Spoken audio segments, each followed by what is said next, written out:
Assalamualaikum warahmatullahi wabarakatuh. Salam guru penggerak untuk Bapak Ibu guru calon guru penggerak di Indonesia. Perkenalkan, saya Mariska Putri Setiawana Arti dari SD Negeri 3 Ketandan, Kabupaten Klaten, calon guru penggerak angkatan 7.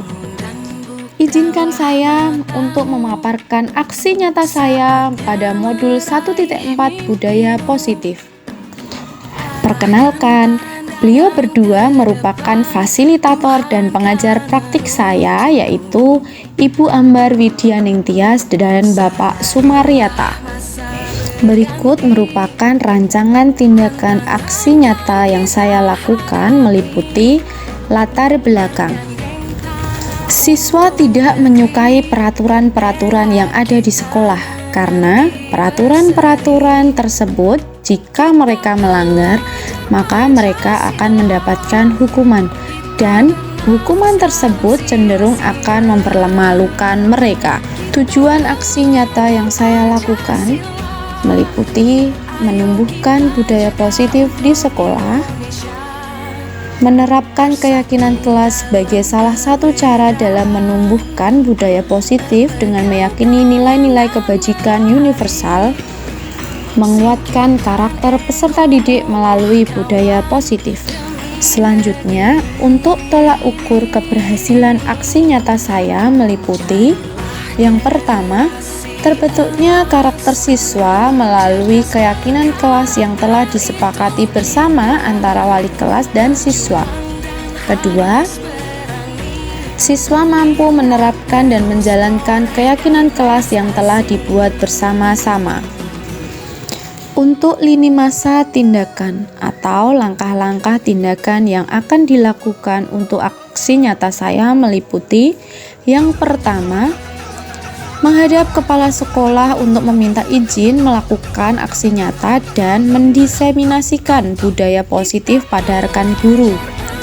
Kedua, mengumpulkan rekan guru untuk berdiskusi dan mendiseminasikan pentingnya penanaman budaya positif, keyakinan kelas, dan melaksanakan segitiga restitusi.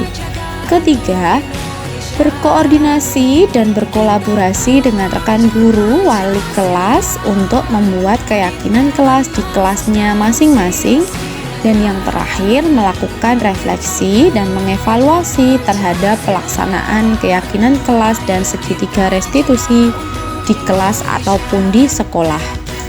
Dalam melaksanakan budaya positif di sekolah, perlunya dukungan dari beberapa pihak.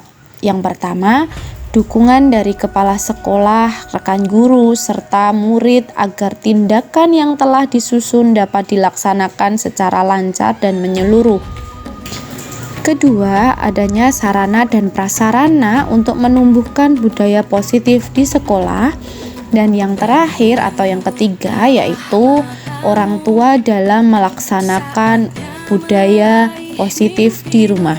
Nah, berikut merupakan kegiatan diseminasi di sekolah mengenai pemahaman dan pengalaman budaya positif. Assalamualaikum warahmatullahi wabarakatuh. Waalaikumsalam. Puji syukur kehadirat Allah Subhanahu wa taala yang telah menerima sehingga kita semua berbahagia. Salawat serta salam pada kita kepada Nabi besar kita Nabi Muhammad sallallahu alaihi wasallam. Semoga telah kita termasuk umat yang menjadi akhir. Ada Bapak Ibu guru yang menghormati, sebelum acara kita mulai, izinkanlah saya selaku pembawa acara akan membacakan susunan acara yang insya Allah akan dilaksanakan pada hari ini. Acara pertama yaitu pembukaan, yang kedua inti, yang ketiga penutup. Bapak Ibu yang kami hormati, marilah acara pada pagi ini kita buka dengan bacaan basmalah bersama-sama. Bismillahirrahmanirrahim. Acara yang kedua yaitu acara inti yang akan disampaikan oleh Ibu Mariska. Waktu dan tempat kami persilakan.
pada budaya positif.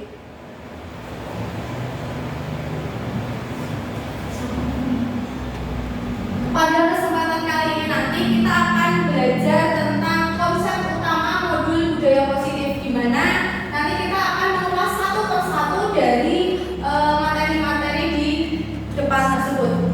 Yang pertama merupakan perubahan paradigma belajar.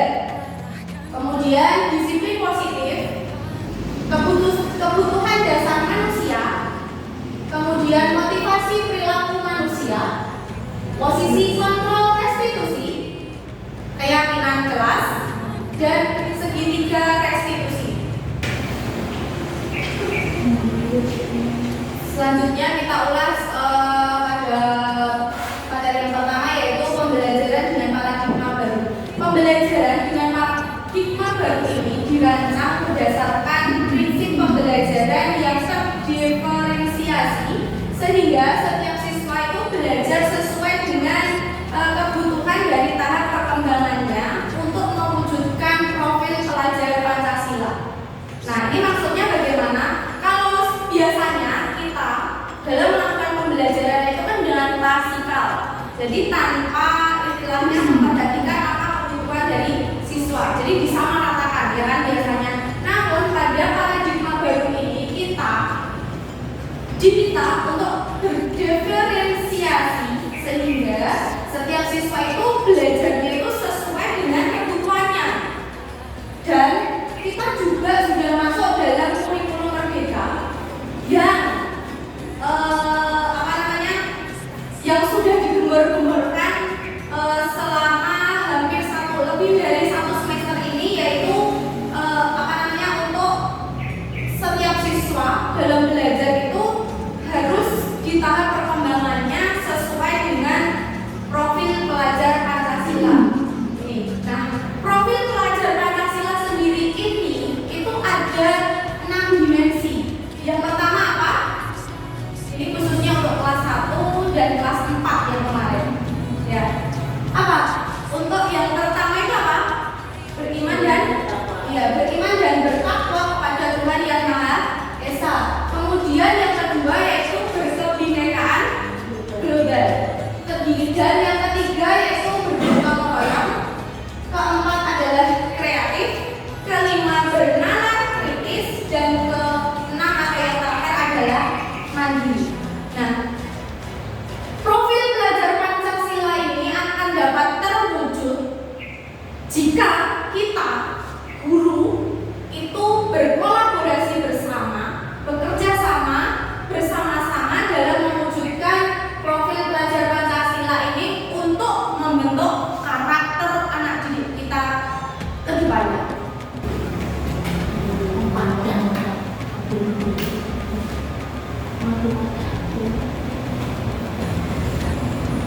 Ulasan yang ketiga yaitu tentang disiplin positif.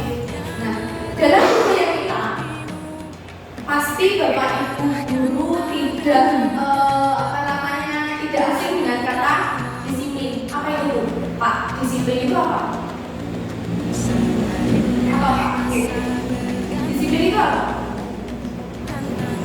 Apa, Bu? Penerapan nilai-nilai yang harus dipahami. Ya. Atau bisa juga disebut dengan kepatuhan. Ini ya.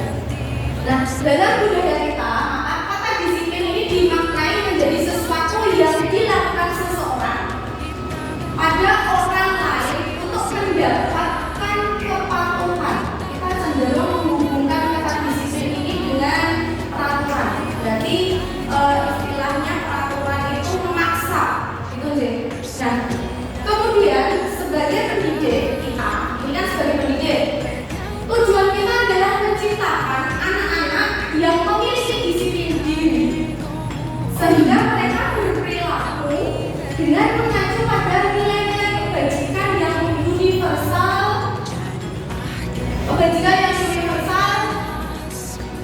yang memiliki motivasi intrinsik. Motivasi ekstrinsik itu maksudnya adalah motivasi yang dia dapat atau mulai dapat itu dari luar, dorongan dari luar. Kalau motivasi intrinsik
Dengan cara apa mereka memunculkan atau biar mendapatkan ini di sekolah, dia akan mencari perhatian, entah itu perhatian dari gurunya, entah itu perhatian dari temannya.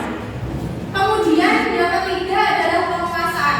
Pasti dalam setiap siswa, bahkan kita manusia itu merasa berkuasa, pasti ada.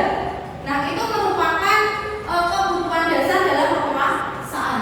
Kemudian kebebasan, dan yang terakhir adalah kesenangan.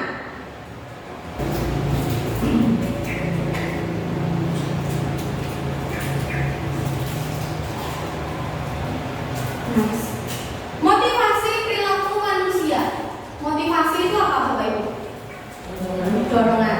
Nah, ya, motivasi merupakan dorongan yang timbul pada diri seseorang secara sadar ataupun tidak sadar untuk melakukan suatu tindakan dengan tujuan tertentu. Nah, motivasi perilaku manusia ini itu dibagi menjadi 3, yaitu yang pertama adalah menghindari ketidaknyamanan dan hukuman.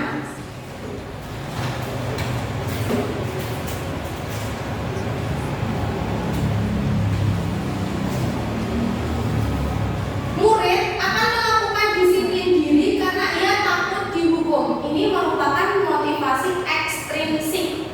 Karena yang seperti yang saya sampaikan tadi adalah motivasi ekstrinsik itu motivasi yang berasal dari luar. Jadi anak akan melakukan ini, disiplin diri ini karena dia takut akan adanya hukuman. Kemudian yang kedua adalah mendapat penghargaan atau hadiah dari orang lain.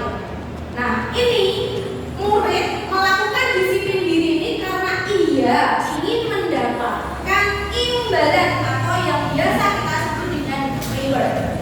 Nah, ini pada perilaku ini, motivasi perilaku ini yaitu merupakan motivasi ekstrinsik. Karena apa? Bisa disebut dengan ekstrinsik karena dia melakukan disiplin diri ini hanya seakan-akan semata-mata biar mendapatkan imbalan. Nah, dan yang ketiga ini adalah menghargai nilai-nilai kebajikan diri sendiri. Nah, murid melakukan disiplin diri karena dia sadar akan nilai kebajikan dirinya. Ini masuknya dalam motivasi apa? Intrinsik. Nah, di sini Bapak Ibu, di posisi yang ketiga ini yang harus kita tanamkan kan. Bagaimana caranya kita menanamkan? Maka kita harus berkolaborasi, bekerja sama dalam mewujudkan atau menanamkan disiplin diri peserta didik dengan motivasi yang intrinsik, berasal dari diri peserta didik sendiri, bukan ekstrinsik, bukan karena ancaman, bukan karena dia takut akan hukum. Seperti itu ya Pak, Bu.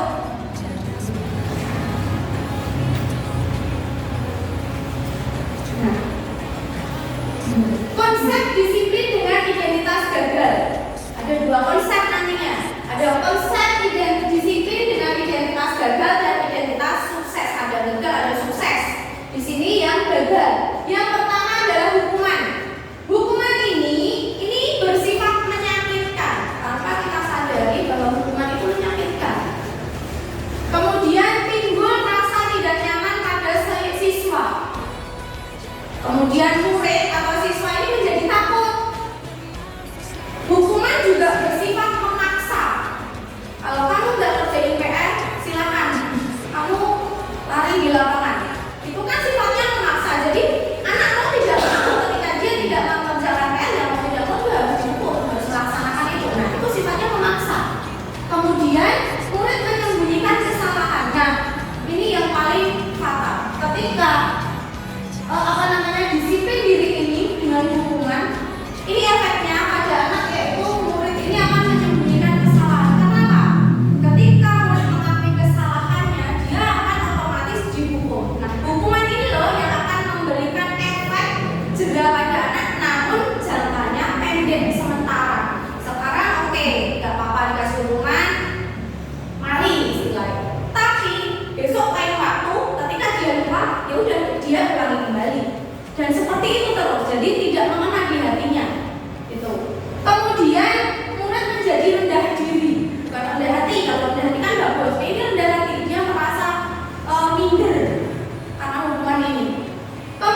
memperbaiki hubungan.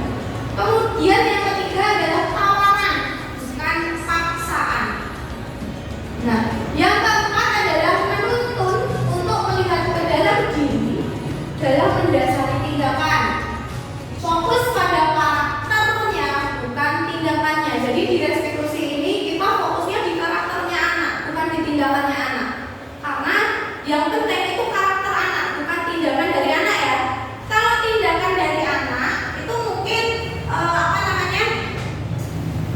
hari ini ingat, besok tidak ingat. Kalau karakter ini akan membekas jarinya. Jadi pembentukan karakter ini sangat penting untuk peserta hidup kita. Kemudian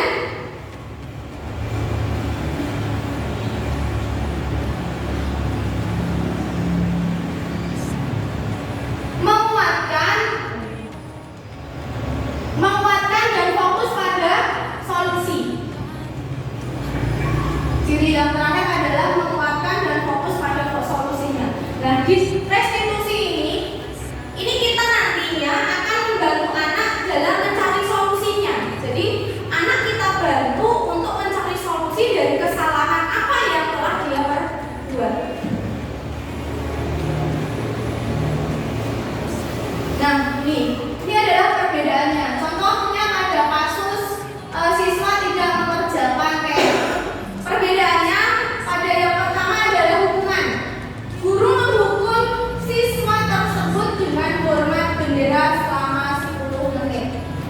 Sesuai tidak dengan misalnya kasusnya siswa ini tidak mengerjakan PR kemudian dihukum dengan hormat pada bendera 10 menit. Sesuai tidak hukumannya? Tidak. Kenapa? Kalau tidak mengerjakan PR ya seharusnya hukumannya bukan dengan hormat bendera. Ya tidak? Iya, harusnya dengan mengerjakan PR, entah itu dikerjakan di waktu istirahat atau dikerjakan 3 kali, sebanyak 3 kali seperti konsekuensi ini. Nah, kemudian guru marah dan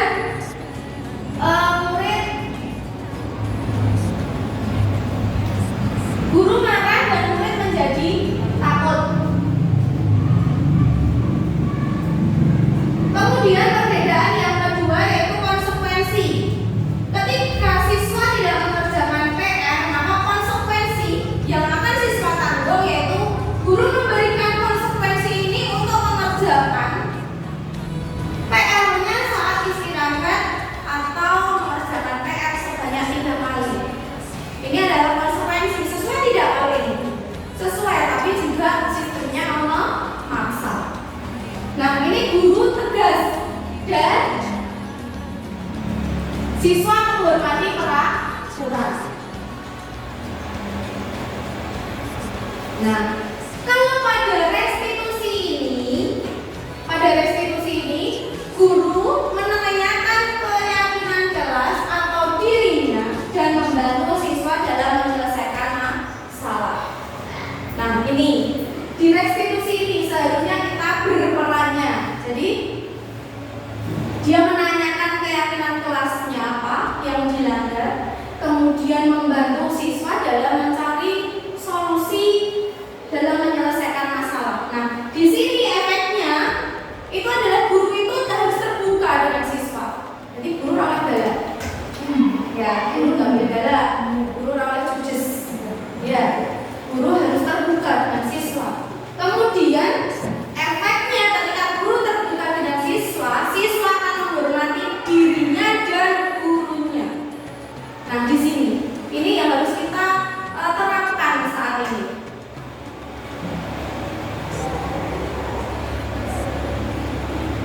Nah, dalam melaksanakan restitusi ini ada 5 posisi kontrol. Biasanya Bapak Ibu guru ada di posisi yang mana ini?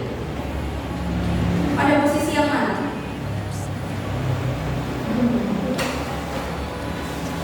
Ada posisi yang mana? Pemantau. Biasanya penghubung juga ya. Iya. Ya. Setelah kita mau belajar bersama dengan materi ini, semoga posisi dari penghubung sampai pemantau ini kita rumaskan, kita hilangkan. Boleh sekali-kali pakai, tapi lebih baik kita pakai yang posisi manajer.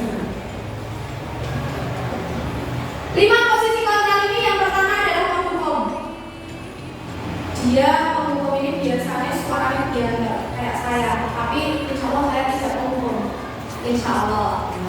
Kemudian membuat rasa bersalah ini biasanya dengan suara-suara yang halus dan memelas, yang tujuannya itu membuat siswa itu bersalah, merasa bersalah dengan apa yang dilakukannya. Kemudian teman ini dia sebenarnya berperan sebagai teman bagus, hanya saja ini kurang efektif.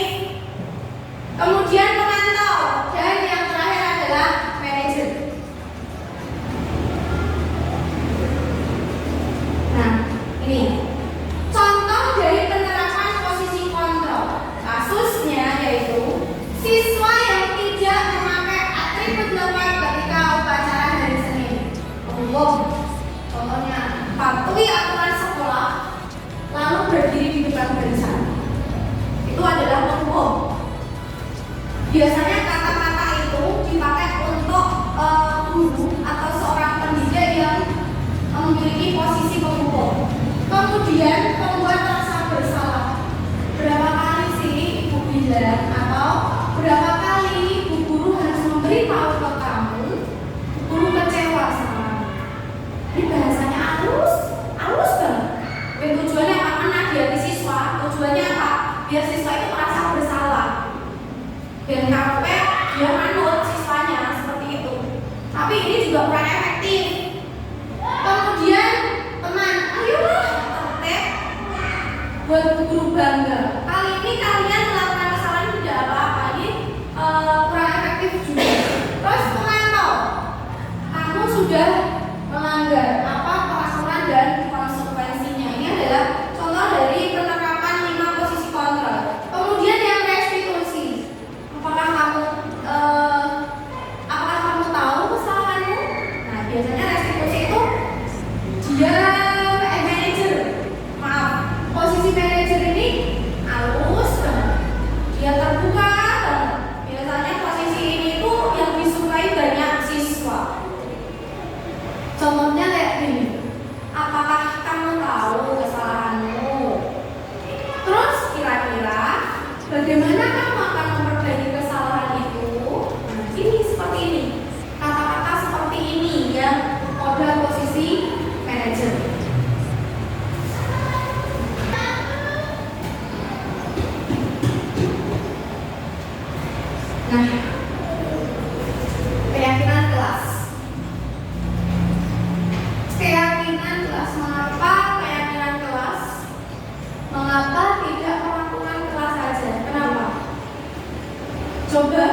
Nah, ada 6 keyakinan kelas di kelas 5 SD Negeri 3 Petanda. Yang pertama adalah disiplin waktu. Disiplin waktu ini maksudnya ya tidak boleh telat atau berangkat sebelum jam bel masuk. Kemudian disiplin tugas ini ya disiplin dalam mengerjakan tugas, entah itu tugas di rumah ataupun tugas yang ada di sekolah. Kemudian belajar dengan semangat. Biasanya kalau anak-anak itu belajarnya kurang semangat, maka di dalam kelas 5 ini ya dia harus belajar dengan semangat karena sudah ada keyakinan kelas yang sudah disepakati bersama-sama. Kemudian saling membantu dan kerjasama, saling menghormati dan menghargai guru dan temannya, dan menjaga kebersihan dan kenyamanan di kelas.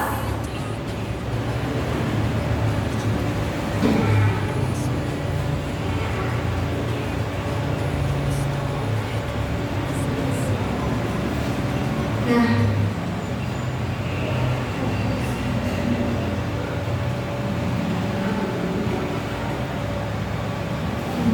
bagaimana pembentukan keyakinan kelas?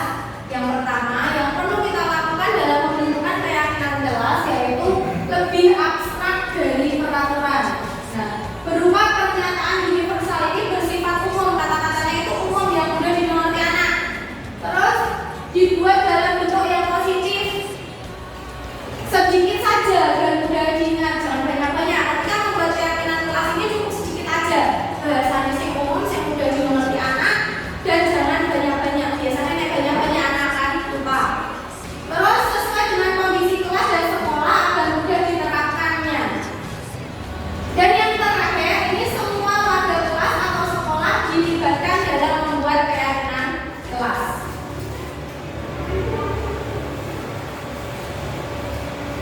Nah, ini adalah segitiga restitusi. Segitiga restitusi ini sebenarnya sering kita lakukan di sekolah tanpa kita sadari. Hanya saja langkah-langkah ini itu biasanya kita melakukannya tidak komplek. Biasanya cuma menstabilkan identitas dan validasi tindakan yang salah tanpa melibatkan menanyakan keyakinan.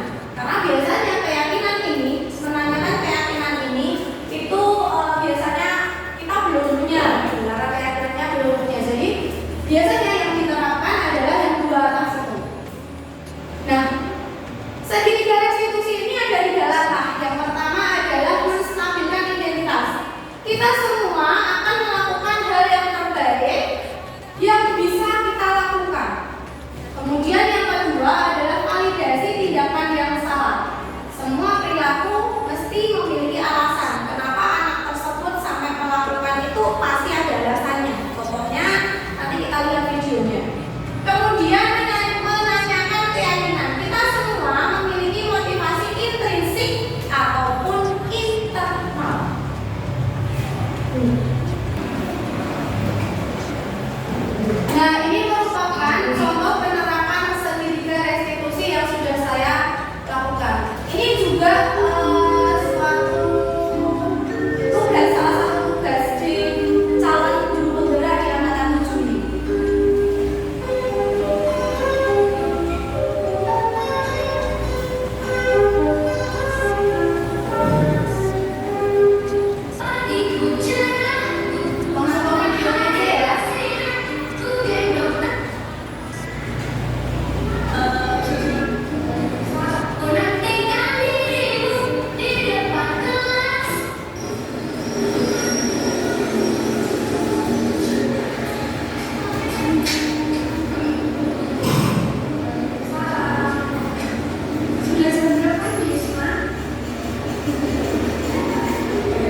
bagaimana perjalanan dirinya sebagai seorang among.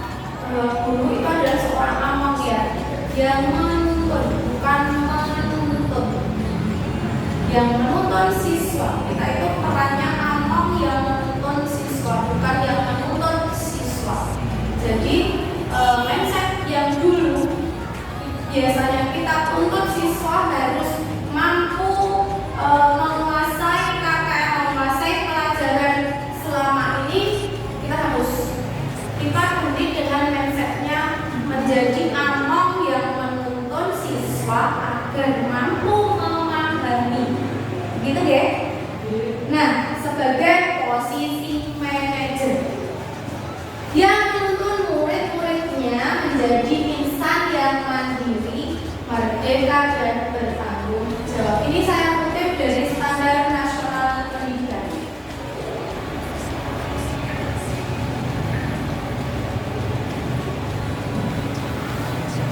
Terima kasih. Wassalamualaikum warahmatullahi wabarakatuh. Saya kembalikan kepada moderator. Terima kasih kepada Ibu Marisa atas uraian ini. Kemudian kepada Bapak Ibu Guru, mungkin ada yang akan bertanya atau memberikan tanggapan. Waktu dan tempat kami persilakan kepada Bapak Ibu Guru sekalian.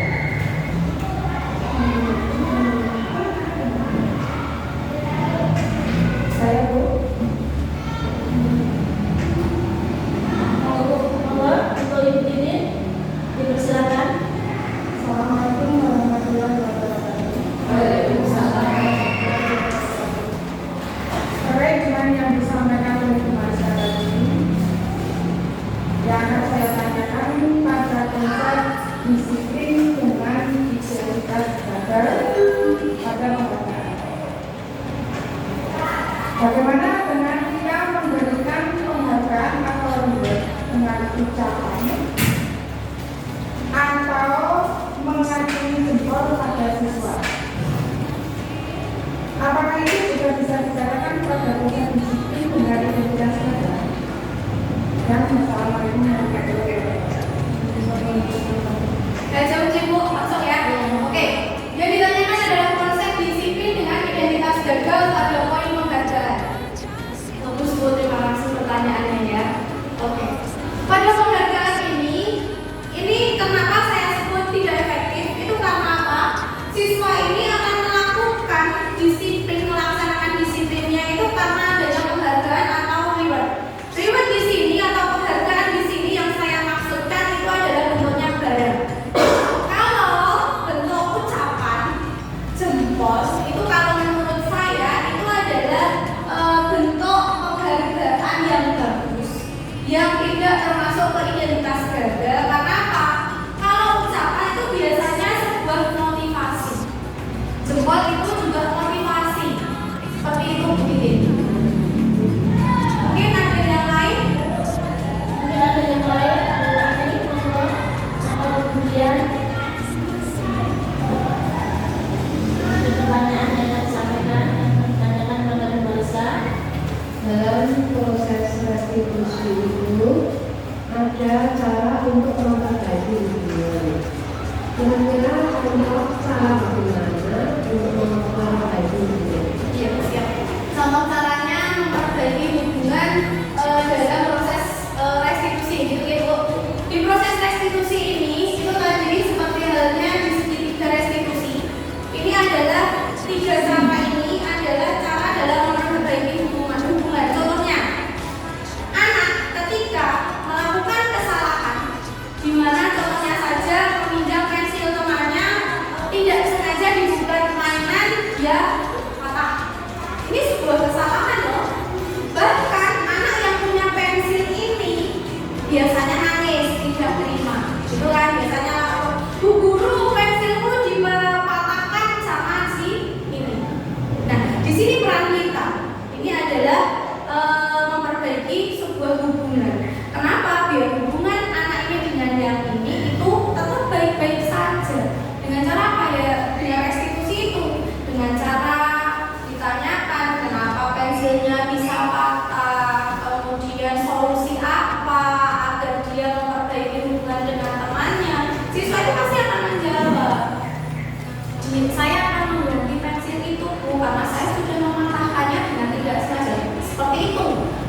Ini loh caranya dalam memperbaiki hubungannya. Itu maksudnya dalam memperbaiki hubungan dalam restitusi tadi. Seperti itu Bu Ani. Kira-kira yang lain?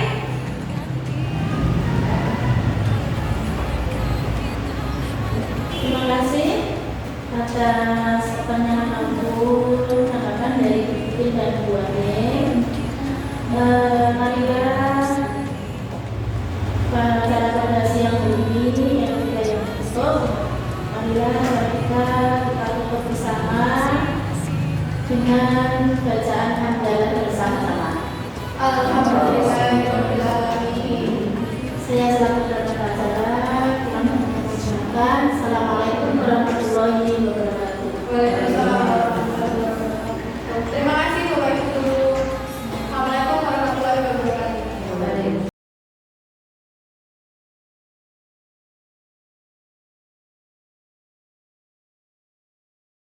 Assalamualaikum warahmatullahi wabarakatuh.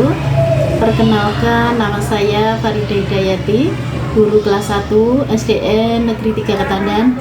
Pada kesempatan ini saya akan memberikan testimoni mengenai diseminasi pembiasaan yang disampaikan oleh Ibu Mariska. Merupakan aksi nyata tugas calon guru penggerak. Saya berharap semoga pembiasaan pada budaya positif ini bersifat permanen dan pembiasaan ini bisa ditularkan pada kami selaku Bapak Ibu Guru SDN Negeri 3 Ketandan yang lainnya.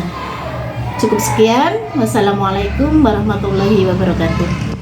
Saya Raya, kelas 5 SD Negeri 3 Ketandan. Saya senang belajar dengan Bu Mariska karena belajar dengan Bu Mariska sangat menyenangkan, bisa belajar di luar kelas sehingga kita tidak jenuh ketika belajar. Terima kasih Bu Mariska.